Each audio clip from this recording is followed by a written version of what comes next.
Hi and welcome to another video on how to create a game like Clash of Clans. In the previous videos we created the option to place buildings on the grid and also move this building around. So now in this video we're gonna create a couple of buttons around this building, and those buttons are gonna help us to confirm build or cancel build. I'm gonna go to my scripts folder. In the UI I'm gonna create another UI and I'll name it UI build. Now I'm gonna open this UI build and add a namespace like usual.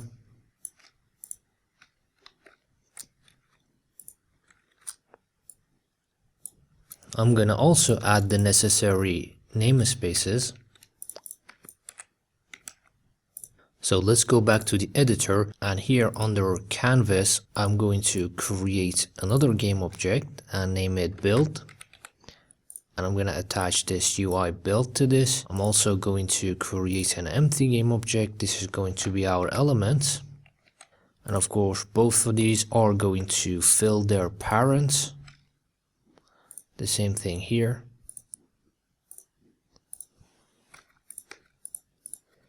And let's go to the 2D and create a couple of buttons.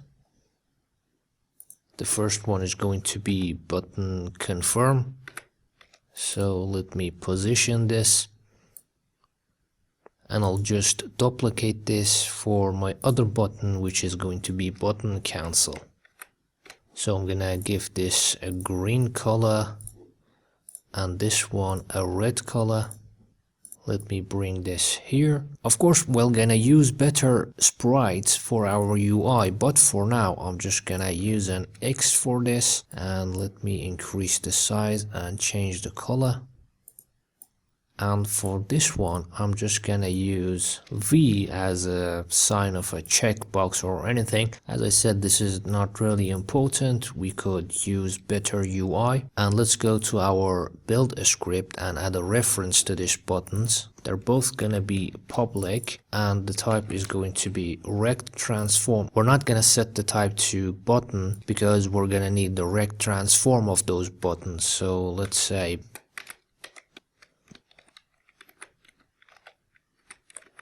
we also need a reference to UI build, so we're gonna create an instance for it like the other scripts. So I'm gonna just go to UI shop and copy everything here.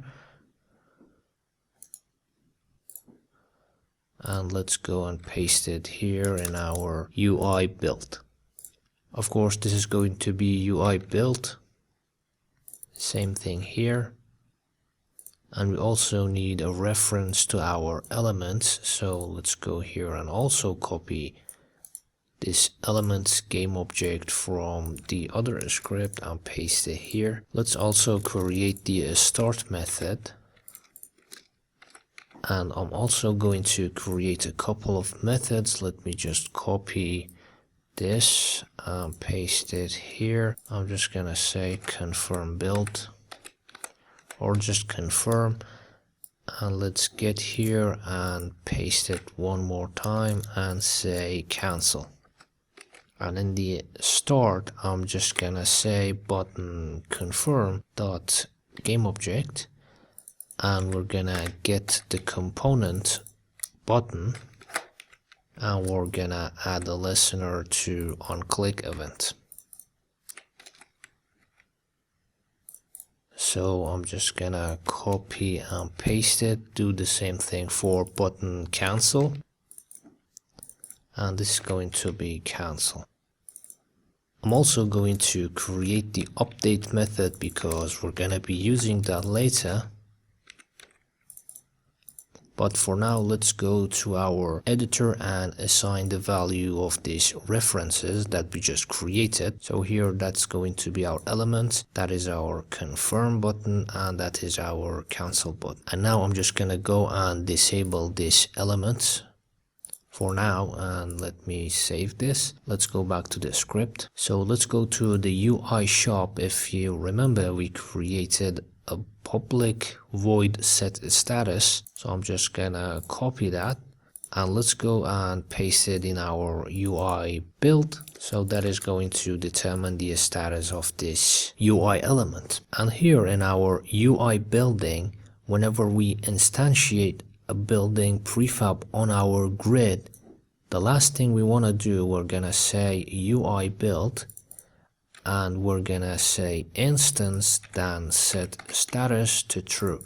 We're gonna make sure our build buttons gets visible. And if you remember, we also created a function in our building script called removed from grid. So whenever we are removing that from the grid, we also need to disable the UI build instance. So let's do that. And we're gonna set the status to false. And now let's go to UI build and make this cancel, actually make it public, and let's go to our UI main. So whenever we placed a building on the grid and we're trying to find a place for it, but let's say we clicked on the shop while our building is on the grid. So if that happens, when the shop button gets clicked, before we do anything, we're gonna say UI build dot instance dot cancel. So if it's a build happening, we're just gonna cancel it. So let's go here. First of all, let's fix a problem. So if you remember, in the layout we've created a grid. Let's go to our grid, and here the Y angle for the rotation, we set it to 45, but the correct number should be -45. And let me adjust the position of this grid.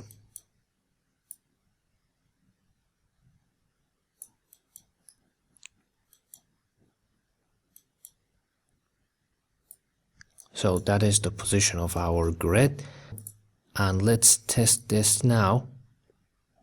If I place a building, as you can see, the buttons are here. And if you remember, we reversed the direction of our X and Y distance in our script. That's why the building is not going in the direction of the mouse. So let's go and fix that.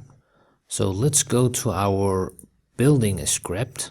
So here, instead of minus direction Z, we're gonna change this to positive, and we're gonna change this one to negative. This should reverse our situation, and let's go check this out. And I'm gonna play the game, and now let's place the building, and I can move it around. Now if I click on the shop, I can also place another building. So let's go to the script. And here in the build, whenever cancel gets called, we can first check if our building has an instance. Building.instance is not equals to null. Then we can simply say building.instance.remove from grid. And we can also tell our camera controller.instance is placing building is false. So now if we play the game one more time, whenever we click shop and place a building, and if we click shop again, that building is going to be removed. And if we place a building and if we click this cancel button, it's just gonna cancel it for us.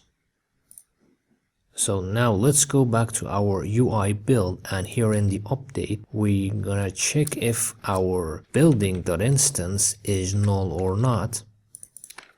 Also, we're gonna check to see if the camera controller.instance is placing building.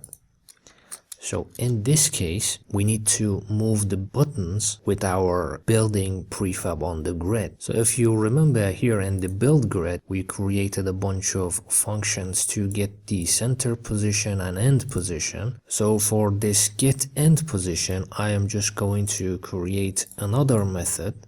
So this method is not going to get these values. Instead, it's just going to get a building, and I'm gonna name it building. Let's get here, and instead of all of this, I'm just gonna say return get end position, and I'm just gonna pass the values of this building instead. So I'm gonna say building X, building Y, building dot columns and building.rows. So this is doing the exactly same thing. So let's go to our UI build and let's create a vector3 and name it end equals to UI main.instance.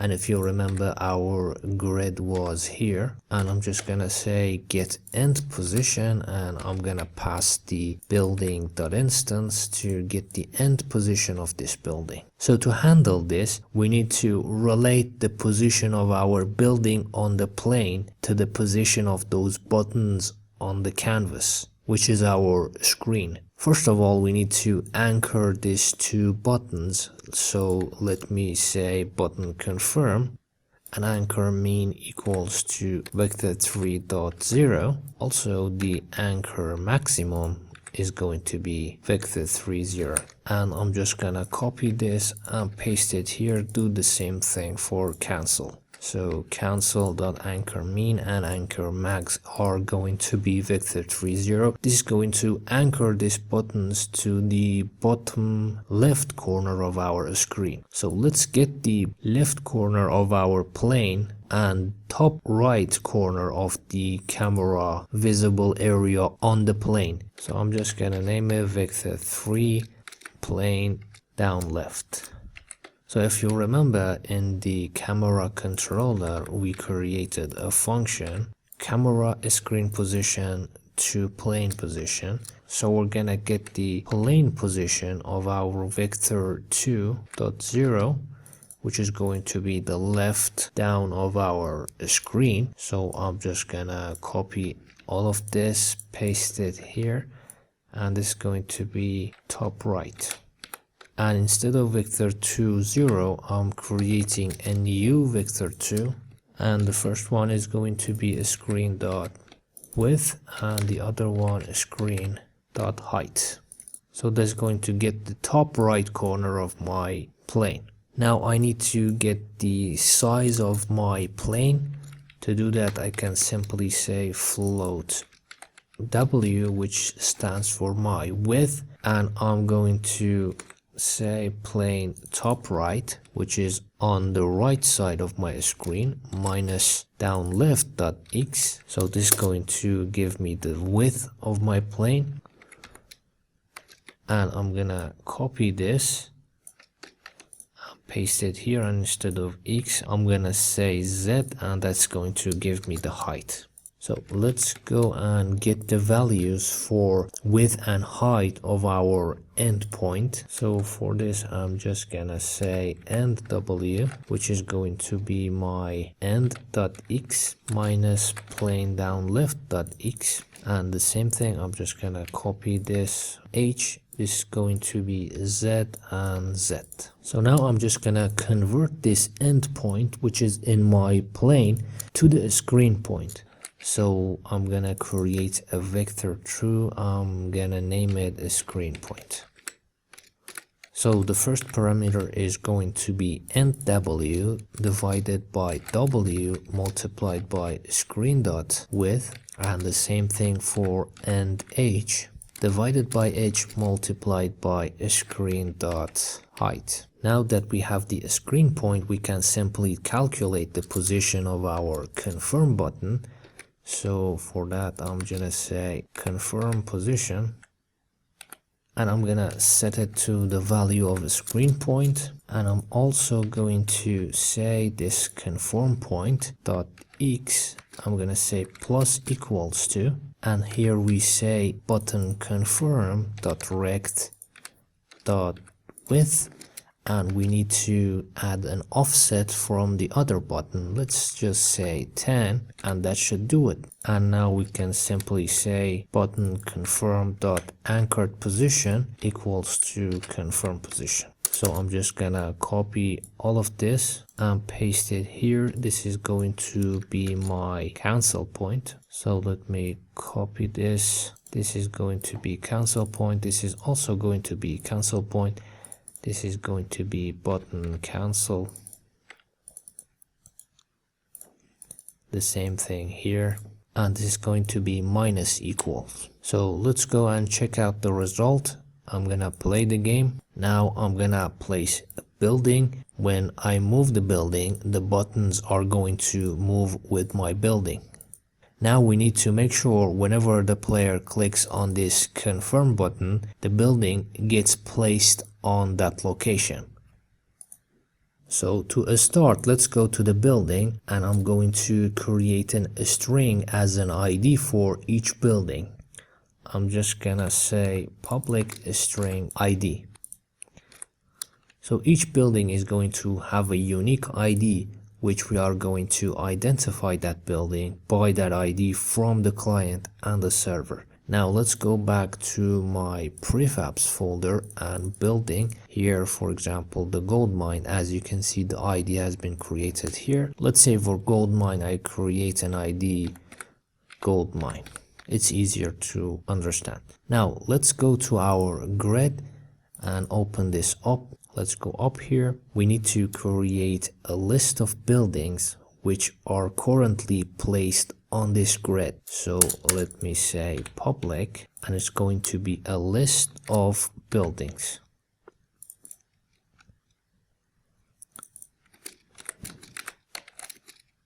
So now let's go create a method to check if a building can be placed on this grid. So let's say public bool can place building,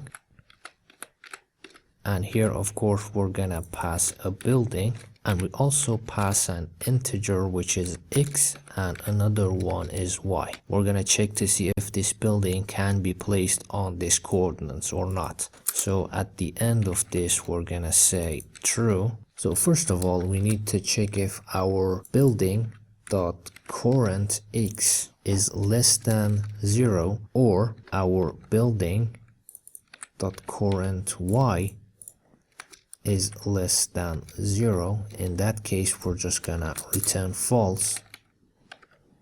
We also need to add two more conditions here, or our building dot x plus our building dot number of columns is in fact greater than the maximum columns of our grid. So we're gonna say columns, or our building dot current y plus our building dot rows is greater than rows. So in that case we're gonna return false. If we pass that, here we're gonna create a for loop and we're gonna loop through our buildings dot count, and we're gonna say if buildings I is not equals to this building that we just passed. And here in the is world position on plane, if you remember, we've created a rect. I'm just gonna copy that.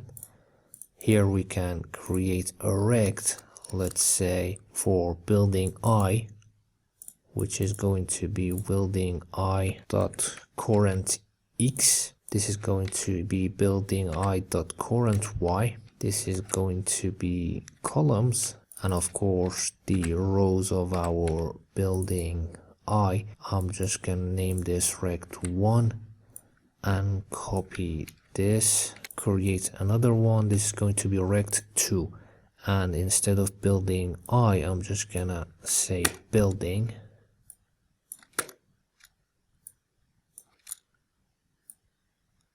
And here I'm gonna say if rect 2 dot overlaps, and here I'm gonna pass rect 1. In this case we also going to return false. So that's that for now.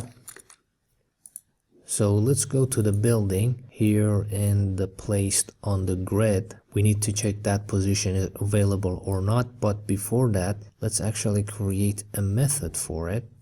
Here I'm just gonna name it private void set base color, and if you remember, here we get the reference of the mesh renderer, which is our base area.